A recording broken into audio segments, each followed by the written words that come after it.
Tonight, let's talk about tolling. Here at The Story, it's a topic we've covered before and one that generates a lot of comments from you all.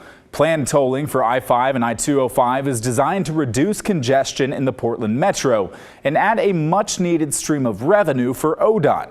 But one of the huge concerns we hear from you is what happens when people ditch the interstate to avoid tolls and end up clogging community roads?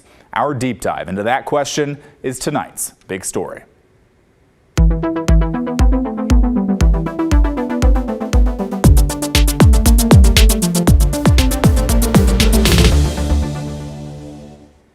The name for what we're talking about is toll diversion, a change in traveler behavior in response to pricing or tolls.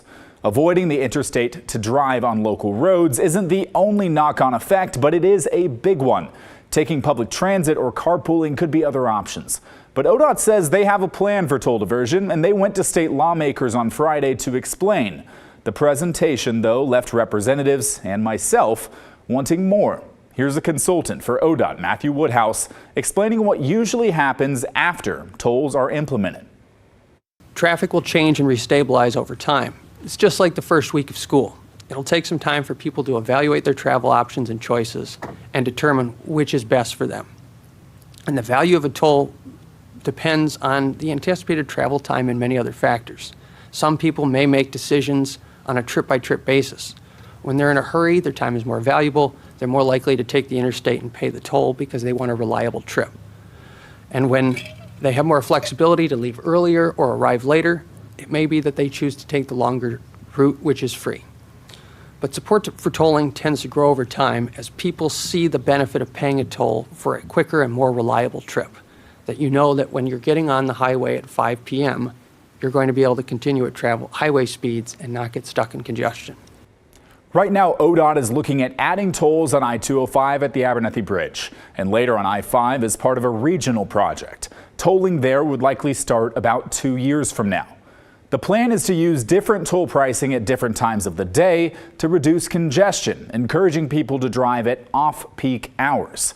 ODOT explained that with other toll projects, traffic dropped off significantly when tolling started, but slowly increased again in the years to follow. Republican Senator Lynn Findley asked about that. So what you're saying is that diversion will be a short-lived problem. We'll divert all this traffic out of these side streets and impact all those, but they'll get tired of that and pay the toll and come back. Am I oversimplifying that?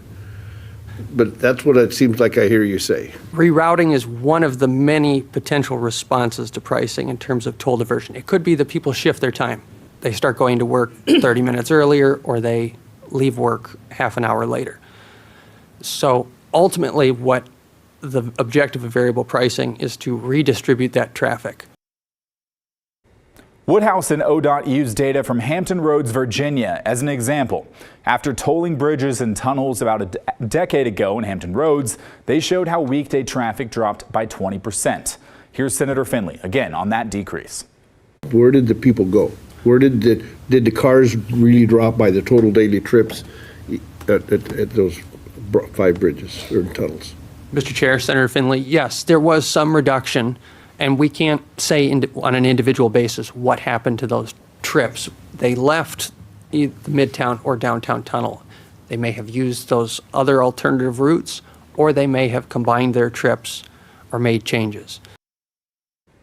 To answer that, luckily for you, here is where I come in. Before moving here 2 years ago to Portland, I lived in Hampton Roads, Virginia, reporting in Norfolk, Virginia Beach, Portsmouth, right where these tolls were added.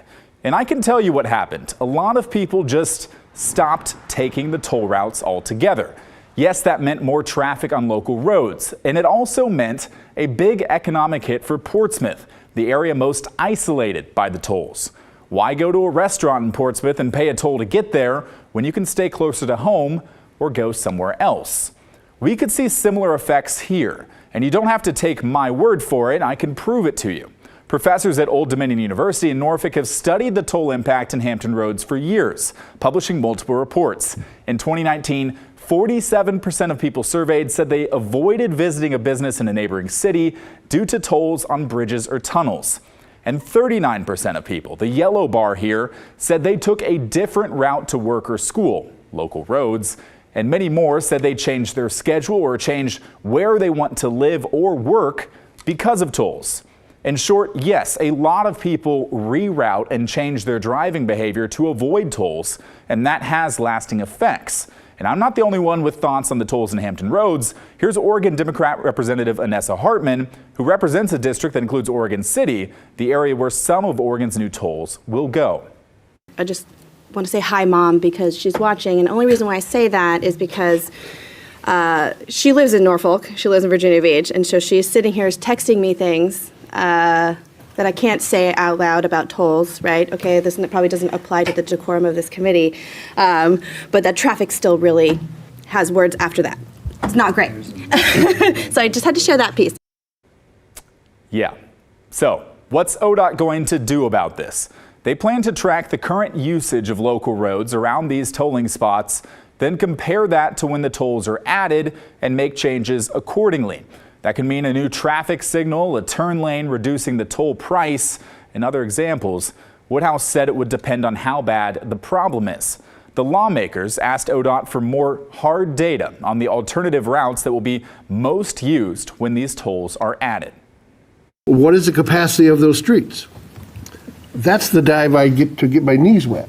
I mean, I would really like to know. You're spot on, and some of those we're answering some of those questions and providing them to you in writing. We'll get a little bit more specific on some of those, how many trips, current capacity, what's happening, what's going to happen on those local trips. We do have that data, Senator. We'll make sure that gets distributed to the committee. Some more to come here. One last thing. The pricing structure really matters. More people will use toll roads if they're cheap, and if they're more expensive, they'll find another way. And I'll note here that there will be a program to reduce costs for lower income residents. That is common in situations like this. But for the Midtown Tunnel in Virginia, the initial toll rate in 2014 was $1.84 per car at peak times. And the governor temporarily bought that down to $1 to encourage people to still take the highway. Just 10 years later, that toll rate has now increased to $3.06 per trip. It goes up every year. I would love to hear your thoughts on this tolling diversion plan from ODOT. What's going through your mind? Let us know. Send an email to thestory@kgw.com or call and leave a voicemail 503-226-5090.